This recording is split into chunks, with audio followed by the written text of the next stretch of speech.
Our first speaker is the pioneer of autoimmune stem cell therapy as a cure for autoimmune diseases. He completed his fellowship in hematology and oncology in National Institute of Health Clinic Center. The spark of his idea to reset the immune system in order to cure acquired autoimmune disease came from the observation of childhood infection reimmunization in post-bone marrow transplantation patients for cancer. Starting from scratch in the 80s, he performed his fellowship research in Johns Hopkins NIH University on animal models for 10 years. Back to Chicago, he started to design therapy for human beings and slowly but surely achieved this goal, starting from sporadic cases to well-designed RCT for various indications like relapsing multiple sclerosis, lupus, Crohn's, systemic sclerosis. Progressively, he spread his experience and knowledge to the world. Recently, he has published the first textbook on stem cell therapy for autoimmune disease with Professor Dominique Farge, who is with us today, and another book targeting a larger audience, Every Day a Miracle. His major work is well recognized and he received numerous awards. His work was classified among the top 10 medical breakthroughs in Science Illustrated and Clinical Research Foundation. Last year, he received the EMBT Special Award for his huge contribution of clinical achievement. Dr. Richard Burt, who couldn't come to Israel this time, we are thrilled to hear your lecture on Zoom on the journey of stem cell transplantation in systemic sclerosis for assist to cast.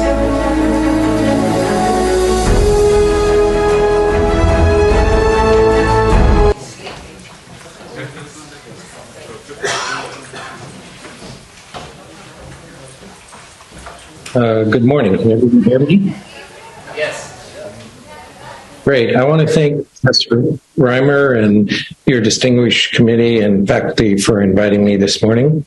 We'll just begin with what's obvious in front of our eyes with systemic sclerosis, and that is the very tight skin that occurs, anything from normal skin in the top right down to very severely involved skin in the bottom right. And there's a scoring system that's well known to rheumatologists, the Rodman skin score, that can also, that simple scoring of the skin, help predict mortality from this disease.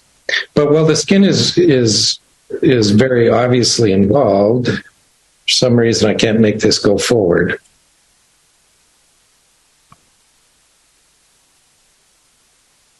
There we go.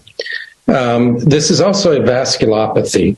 And the best way to look at this vasculopathy, this immune-mediated vasculopathy, is capillaroscopy of the nail bed. And you can see anything from normal in the top left to very severe involvement in late systemic sclerosis in the bottom right. And for some reason, at least in America, very few people do capillaroscopy anymore. And the concept that this is an immune-mediated vasculopathy that leads to this stiffening of the skin is not foremost in anyone's mind when this little simple technique is skipped. But however, what's important and what I learned from this is that the stiff skin, because this is a immune-mediated vasculopathy, equals a very stiff heart. And if we look at extracellular volume on MRI compared to the log of the skin score, you can see that there is a correlation, a p-value of 0.04. This is from our own data that we've published. So the stiffer the skin, the tighter the heart. Extracellular volume fraction is an MRI parameter that correlates with how stiff the heart is and how non-compliant. And that is diastolic dysfunction is one of the major problems in this condition. And so systemic sclerosis, by doing a transplant, which just is an intense form of immune suppression, followed by infusion of your own hematopoietic stem cells to help reconstitute hematopoiesis and immune poiesis. The major limiting step in the regimen we were using had to do with safety of the heart, and that was related to diastolic dysfunction, which is almost always there. It's from microfibrosis and from the ventricles being very stiff.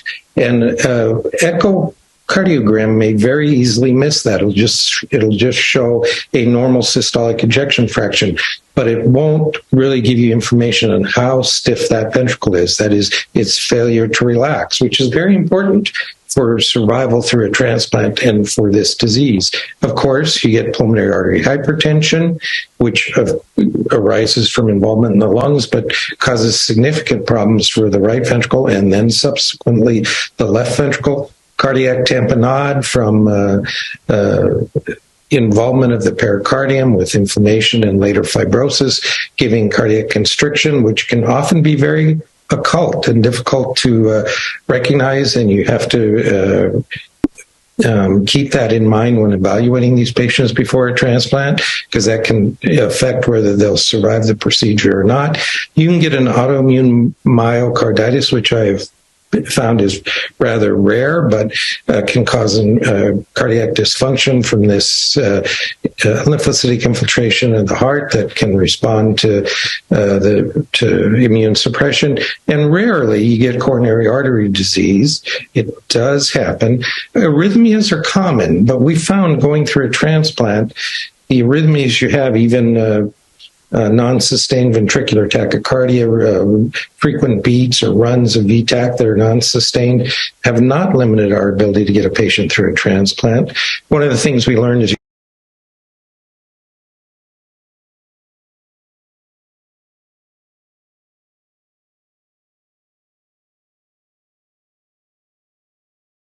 and go through the procedure. But the actual mechanical function of the heart or the pericardium can really limit whether they can go through this procedure or not. It is an immune-mediated vasculopathy. So we learned that from our first trial, ASSIST trial that we published in Lancet in 2011. And that we began with a randomized trial of transplant using cyclophosphamide 200 milligrams per kilogram and ATG 6 milligrams per kilogram. We did not CD34 select. We just collected the peripheral blood stem cells before the procedure, cryopreserved them, and infused them after the conditioning regimen. And we compared that to monthly intravenous cyclophosphamide for 6 months. We did allow for a crossover. That is, if you, on the monthly IV cyclophosphamide, continued to worsen, you were allowed to cross over to HSCT after 1 year, but not before 1 year.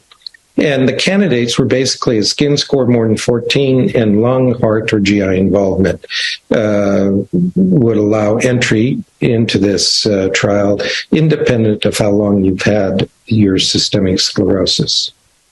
The outcome, as reported in Lancet in 2011, is shown here, the modified Rodman skin score. When we look at the HSCT group in blue, it markedly improved. When we looked at the cyclophosphamide group, it worsened. And then those that got worse, which were the majority that were allowed to cross over, they subsequently improved after the transplant. And when we looked at the FVC, forced vital capacity, same thing. It markedly improved in the blue group here, which was transplant.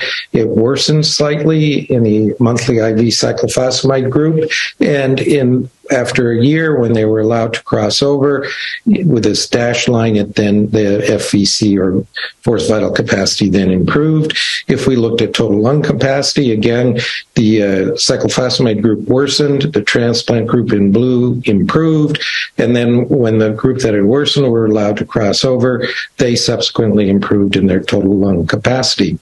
There were similar changes throughout. Importantly, looking at cardiac or HSCT and quantitating the amount of involved lung, we can see in the HSCT group that the involved lung before and after transplant improved. In the cyclophosphamide group, it did not. After the crossover, the involved lung also improved. Which is, I guess, best shown in the lower right figure here.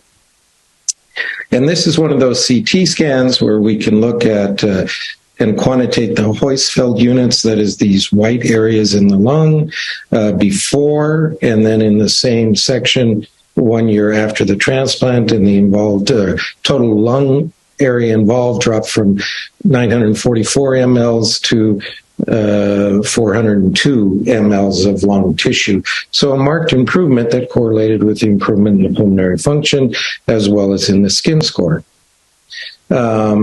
And then when we looked at all the groups together, the ones who went through transplant and the controls that crossed over to transplant, you can see the same thing. The skin score improved, the FVC improved rapidly within 6 months, then stabilized. Total lung capacity did the same, and the amount of lung involved, that is the mLs of lung tissue involved with scleroderma, markedly decreased on the CT scan after the procedure. So that allowed us to continue on, and we continued in a non-randomized fashion, just doing transplant, and we extended that to involve another center, the University of São Paulo in Brazil. So we then reported 2 years later in Lancet in 2013 the continuation of this cyst randomized trial as a non-randomized trial, everybody getting transplant in the 2 centers in America and in Brazil. And when we looked at the data, there were, I believe, 78 patients went through transplant. The skin score markedly improved. It even continues to mildly improve after 2 years. When we looked at forced vital capacity, that improved. When we look at total lung capacity, it improved. When we looked at DLCO, you can see it dipped here, went up, dipped back down. It basically did not improve, which at first concerned me as to why the lung's getting better, the skin's getting better, but the DLCO is not improving. And the reason for that is best shown by this simple analysis, looking just at the electrocardiogram of these patients. If it had some abnormality before transplant, the DLCO did not improve. That abnormality could be as simple as flipped T waves, which are very common in patients with scleroderma. If it had no abnormality, the DLCO improved. And that is because DLCO is affected not only by lung function, but by cardiac function. And as I mentioned, this is a vasculopathy, and the biggest organ in the vascular system is the heart. So when the heart was being involved, even by a simple EKG, we were not seeing improvement subsequently in the DLCO, despite improvement in skin and lung parameters. If it wasn't, we've got a pretty marked improvement in the DLCO. And when we looked for all of these 78 patients in terms of overall survival and relapse-free survival, what we found is that we had a treatment-related mortality early on of 6%, and all those deaths, that wasn't 78, it was 89 patients, correction, all those deaths were cardiac-related. And I know that because I sat at the bedside of every one of these patients and very quickly realized that these were cardiac-related events that caused death from the procedure. And I also realized that although we were seeing such improvement and even long-term improvement in these patients, with the majority not relapsing despite no further therapy, getting better and staying better, I could not continue this therapy if I couldn't figure out who could not get through this treatment safely. And for instance, what we learned taking these patients through transplant is that a bag of normal saline can be lethal for a patient with scleroderma. This completely otherwise innocuous normal saline can, if infused too rapidly, cause pulmonary edema and heart failure in these patients that can be lethal. And that has happened in one of our patients. And it's very common for patients with scleroderma to be walking around the outside or to come in to the unit for transplant at the time of admission. They have a low blood pressure, they're tachycardic. They're actually having peripheral shunting, which I'm not going to go into explain because there's lack of time to do that. But there's the capillaroscopy. The nail bed I showed you is not only totally deranged in terms of its architecture, but that arises in some shunting, arteriovenous shunting. And they have a very stiff, non-compliant left ventricle with diastolic dysfunction, as well as the problem of the right ventricle from pulmonary artery hypertension. So if you hyperhydrate these patients, which is very common for hematologists to do when a patient is given cyclophosphamide, they do this to prevent cyclophosphamide-induced bladder injury. You can flip them into heart failure, which could lead to catastrophic consequences with just a bag of normal saline. The other is that once patients, I've seen this happen, they'd come to the floor, they would not realize this is their normal status quo, they'd have a low blood pressure, tachycardia, they start fluids, they would get worse, and they'd start vasopressors. And that can lead to tremendous problems. The absolute worst vasopressor for these patients is phenylephrine, because that causes more peripheral vasoconstriction and more shunting and worsens the patient's outcome. And one patient that was so treated with phenylephrine ended up, these patients get Raynaud's of the heart, just like they get Raynaud's in their fingers, and ended up with a total heart infarct, despite an autopsy, the coronary arteries being normal, and that's because it caused a Raynaud's with a complete infarction of the heart circumferentially from apex to base. So, this approach, again, low blood pressure, tachycardia, fluids, vasopressors, it's a reflex approach in the ICU. It's a potentially catastrophic sequence of events for a patient with scleroderma. So I published to try to make the community aware of this, and first in Journal of Rheumatology, but also in our publications, including in that Lancet 2013 paper, that as far as going through transplant, hematopoietic stem cell transplant for systemic sclerosis, if you're confused, remember it is a matter of the heart. This is a cardiac MRI, which we routinely did on these patients. I looked at every MRI with the radiologist myself. Once you see this flattening, interventricular diastolic flattening, even worse if there's a bounce here, they're not going to survive this transplant regimen, and we would screen them out. And what I learned is that, of course, scleroderma has a high-risk mortality, about 5% per year when they have a high skin score and or lung involvement, but that the number one cause of death is cardiac. And there's a lot of literature out there and many talks that I go to where rheumatologists and pulmonologists say the cause of death is lung. And the lung definitely is involved, and they can be on nasal cannula oxygen, but generally they don't die of suffocation. It's the heart that dies. Now, the heart may give out the right ventricle from the pulmonary artery hypertension due to lung disease, but it's the heart that gives out, and the heart is the number one cause of death in these patients. And I think that's a little confused in the literature, but that is the number one cause of death. And during a transplant, certainly with this regimen, the number one cause of death is cardiac failure. So I want to compare the two non-myeloablative regimens that were done, our ASSIST regimen versus the European ASTIS regimen. They're both non-myeloablative. They both use the same dose of cyclophosphamide, 200 milligrams per kilogram. And their endpoints are very similar. Overall survival from the ASSIST trial, 78%. That's when we put everybody together and stopped randomization. In the ASTIS trial, event-free survival was highly significant for the patients getting transplant. The skin score, modified Rodman skin score, markedly improved, and you can see our modified Rodman skin score improved similarly. The FVC in our trial markedly improved, and it also did in the ASTIS trial.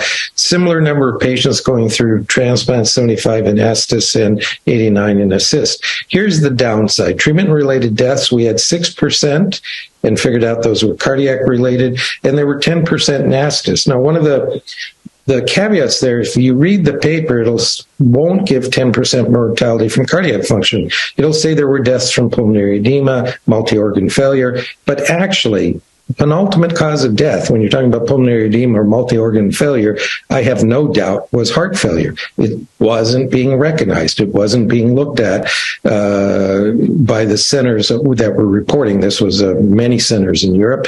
But having sat at the bedside of 89 patients, I knew that was the cause. And I called Dominic Farge, discussed it with her. She's extremely bright, and then followed up with a paper on this. If you look at the two trials, overall survival at 5 years was very similar between the two. And so I want to compare these two regimens. This is the American regimen, non-myeloablative cyclophosphamide, ATG. This first dose being lower helps prevent fever. I think it's very important to make the first dose lower. The second dose is actually 1, not 1.5. So the total dose, that's a little typo, the total dose was 6 milligrams per kilogram, and there was no selection. This is the regimen used in Europe, and they used a higher dose of ATG, same dose of cyclophosphamide, so 7.5 instead of 6. They also CD34 selection, and they had a death from Epstein-Barr virus from that.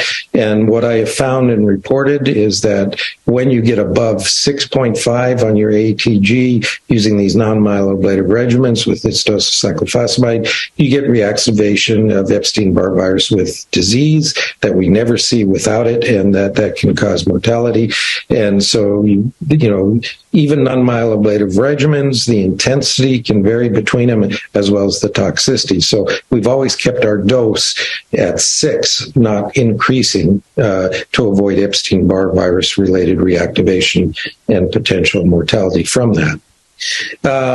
So the question that arose, because I sat at the bedside of these patients, and although we developed a procedure of a cardiac MRI, a cardiac cath with fluid challenge and echo and so forth, and I worked with a very astute cardiologist, was can we make this safe? And of course, one of the ways to do that is better patient selection, as I just talked about. That is screening out these high-risk cardiac patients versus a new conditioning regimen. And with Dominic Farge, who was the lead author in this paper, she went through talking about a cardiac screening approach to these patients, which is based on what we developed in Chicago. That is the cardiac cath with a fluid challenge. That fluid challenge is very important. So in other words, a cardiac cath is an elective procedure. They're often put off at a busy center like ours till late in the afternoon. The patients have been NPO since midnight. By the time they do it, they're intravascularly dry, and the basic readings without a fluid challenge will appear normal. But if you give them 1,000 cc's of normal saline over 10 minutes, the pulmonary artery systolic pressure and mean pulmonary artery pressure will quite likely markedly increase. Whereas in a normal person, they won't. The pulmonary vascular system is very compliant. It opens up and the pressures don't change at all. So you have to do that fluid challenge as well to determine whether or not they should proceed to a transplant, as well as the cardiac MRI. And these are independent evaluations. One will not be sufficient for the other. One of the problems with this, although we can get rid of these very high-risk ones, the heart is almost always involved in this disease. It is, as I mentioned, immune-mediated vasculopathy. The heart is the biggest organ in the vascular compartment. And so we could still have some very tough transplants. And the other problem was, once we started screening out the patients who we felt couldn't survive the procedure, I had a lot of patients angry at me. They still wanted to do this. They didn't want it to continue suffering and getting worse with their disease. They wanted to take this risk. I wouldn't do it. And they were becoming very frustrated with me. So I designed what I thought might be a cardiac safe regimen. We called it the Cardiac Safe Transplant, or CAST, C-A-S-T, little typo there, sorry, regimen. And here's what it is. It's getting the same approach of ATG 0.5, which lowers the fever from the ATG, a total of 6 milligrams per kilogram. We don't exceed that. Fludarabine, which as the main chemotherapeutic, that is lymphocytic drug, that's immune specific. We use that instead of cyclophosphamide. We continued cyclophosphamide, but decreased the dose to 60 milligrams on just one day instead of 200 milligrams divided over 4, and added rituximab. Now, when we first did it, we didn't add the rituximab, but we found it was a very important part of the regimen to add it, and I'll explain that why in a minute. But we started this, so basically by decreasing cyclophosphamide from 200 to 60, we felt this could be a much safer procedure, that the heart failure was related to the cyclophosphamide. If you use cyclophosphamide in someone with a normal heart, such as transplants in multiple sclerosis, we've done over 500 of those patients, never had a cardiac problem. You don't get a problem when you limit the dose to 200 milligrams per kilogram. But when you use that dose in a scleroderma heart, you can definitely have cardiac failure. So we limited the dose, substituted fludarabine. And we actually initially took those patients that we would have excluded from our regular transplant regimen, because those patients really wanted a transplant and were quite frustrated and angry with us for not proceeding to a transplant. So we took people on cardiac MRI that had septal flattening or bounce, which would have excluded them from our high-dose cyclophosphamide regimen, or their rest pulmonary systolic pressure greater than 40, or mean greater than 25, or after a fluid challenge, pulmonary artery systolic pressure greater than 45, mean greater than 30. These were our exclusion criteria that we developed to make sure they could go through the high-dose cyclophosphamide regimen safely, although still sometimes with difficulty. But these were the actual criteria we used to put them into the CAST regimen. We took the bad hearts. And we did exclude a creatinine clearance less than 80 because fludarabine, if you have kidney insufficiency, can have significant cerebral toxicity. Of course, here's the other exclusion criteria. Important to exclude coronary artery disease, and I'll comment on that in a minute. So we had one treatment-related death using the CAST regimen in 42 patients, and that was an acute myocardial infarct, and that was actually our own fault. But we, in our chest CT, noted, because we always review those myself, that there was calcium deposition in the coronary arteries. And so, although we don't normally do it in the cardiac cath, we had angiography, and there was some significant narrowing where we recommended a stent placement and delaying transplant. It would have delayed transplant for about a year, because when the stent's put in, you have to be on anticoagulation, and we didn't want to take them through the transplant on anticoagulation because of risk of bleeding, for instance, from gave in the stomach. So the patient, however, refused the stent, insisted on a transplant. We had many discussions, and finally the cardiologist said he thought the patient could make it through the transplant because he would only take the stent after the transplant. And we did it, and he had an MI. And I learned my lesson. I have to refuse when I feel it. It's not a safe procedure for a patient. Just like I had been refusing for the cardiac mechanical dysfunction, for which we started using the CAST regimen. But importantly, our neutropenic days dropped to 5 days. With our regular regimen, it's 10 days. So this averaged, about 4.8 to 5.5 days in there. It's 5.2 days for the mean of all these patients. That's half of what it is with the non-myeloablative high-dose Cytoxan regimen.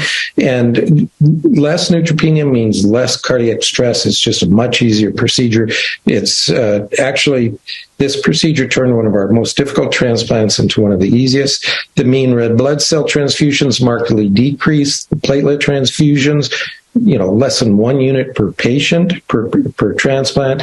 A number of days of fever markedly decreased. However, we did get secondary autoimmune diseases, 3 of 14 without Rituxan. That's why we added it. That's related to the fludarabine. And you see that when fludarabine is used for CLL, but because you're dealing with an oncologic disease, people aren't as concerned about it. I was concerned about it here, so we added rituximab. The reason for that's in another paper because these regimens give a rapid increase in naive and immature B cells with a very delayed recovery of T regulatory cells. So you can get these B cell mediated secondary autoimmune diseases. So we added the rituximab, and we never saw it again. The relapse without the rituximab was in 1 year was relatively high. With it was much lower, and the mean Rodnan skin score improved, FVC improved, and TLC improved. So we learned to do this in a much safer way, and with the same improvements, at least early on. And this was much safer in patients who had significantly compromised hearts. And so what about long-term outcome? Well, because of what I've come to recognize as a tremendous amount of confusion, misunderstanding in the field. I worked with Dominic Farge here, and we published a 686-page medical textbook, Hematopoietic Stem Cell Transplant, Cellular Therapies for Autoimmune Disease. It, of course, is written for researchers and physicians and people involved in this cellular therapies for autoimmune disorders. I do highly recommend it. I actually designed this figure on the front, and there's a hidden message and words in this figure, which I'll leave for you to see if you can find it. And then most recently, as you mentioned, I wrote this lay book because, again, I want to get information in the hands of patients. It's called Everyday Miracles. What I think is important to know is that the foreword was written by the Dalai Lama. I was very blessed that he wrote the foreword. It's an excellent foreword, and every patient that's read this, actually every physician, every researcher that's read this has really enjoyed it and learned a significant amount from reading it. Although I wrote it for the lay person, as a physician, you'll learn a lot, and it'll help you to understand this field. I go through really patient stories. These are profiles and courage of patients before and after the procedure, as well as the development of the field in my own hands in 5 diseases in which we now have these long-term outcomes. So question long-term outcome. And those diseases are multiple sclerosis, systemic sclerosis, chronic inflammatory demyelinating polyneuropathy, neuromyelitis optica, and Crohn's disease. And by long-term remissions, I'm talking 10 to 20 years. The one patient in here, which our longest follow-up, a multiple sclerosis patient, 21 years after treatment, got better, stayed better, no more therapies, no recurrence of the MS. And it turned out that there are 54 patients in here. Every patient I contacted was still in remission, doing great. This was not systematic. It was just randomly contacting people. And so I realized we need to look at a long-term follow-up beyond 5 years. And in terms of this Scleroderma, with our original regimen, everyone I contacted was still in remission. And with the regimen that was our CAST regimen, we don't have those long-term follow-ups. We did have 2 to 3 year follow-up. They were still in remission. We didn't have formal evaluation on them, however, but they say they're doing well with no new immune suppressive modulating therapies. So it turns out now the CAST regimen is being adopted and replacing the non-myeloablative cyclophosphamide. It does decrease cyclophosphamide 200 to 60, which makes it a lot safer and decreases the periods of neutropenia from 10 days to 5 days. It's ongoing in Paris, France, here at this center in Israel, as I understand, in Oslo, Norway, in a center in Canada, and we are doing it. I also have an appointment at Scripps in La Jolla, and that's soon to start. I'd say we're doing it. We're waiting on some IRB approval, and they're also are planning to start it in Ribeirão Preto, Brazil. And again, here's that regimen. So I just want to summarize that for my time left in this world. Well, I'm in Chicago currently. As you can see, it's between 1 and 2 in the morning. This is looking out over the lake in Chicago. Well, we'll be continuing our stem cell transplant for autoimmune diseases at Scripps. Most of my time will be devoted to our IPS work. We have 7 patents on IPS cells, and we are going to do our best to get that to clinical trials. In fact, that's what I've been doing, although I've kind of hurt myself. That's why I couldn't attend the meeting there. We're continuing to write up our results. I gave a talk to California Institute of Regenerative Medicine on our patents, and they said you need to get this in the scientific literature, which I agree with, and we're writing that up now for submission. And then finally, Kill Switch. It's another title of another book I've been asked to write. So the time I have left in this world will be devoted to California, my IPS work, and Kill Switch. Thank you.